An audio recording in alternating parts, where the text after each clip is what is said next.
Hello everybody, welcome back to my channel.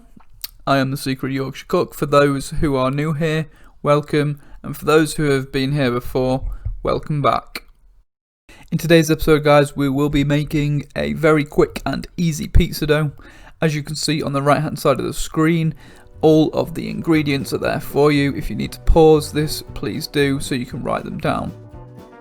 And the last thing guys, just before I jump straight into this video and I'm quiet, please do like this video if you find it useful, drop us a comment below, and please do consider subscribing. And now, into the video.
Hello guys, it's just me. Thank you very much for making it to this point in the video.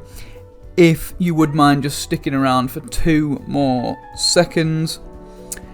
Many of the people in the UK at the moment will know that the UK government has rejected calls to extend the voucher scheme for children receiving free school meals over half-term and winter holidays. Now, I've been inspired by the footballer Marcus Rashford and have made a decision that any money that I earn from YouTube for the rest of October and November will be donated to FareShare. FareShare is a charity on the forefront of tackling hunger and food waste. FareShare is the UK's longest running food redistribution charity. They were born out of the belief that no good food should go to waste, especially when people are going hungry. Now, as a food YouTuber, I believe that I should be helping. So guys, if you can, please go to the link below in the description or on my Facebook page, and please do, if you can, give a little. If you can't do that, please watch a few of my YouTube videos, as I will be donating all the revenue from the ads that you see on my videos to FareShare. Now guys, that's all from me. Please stay safe in these crazy times, and of course, keep cooking.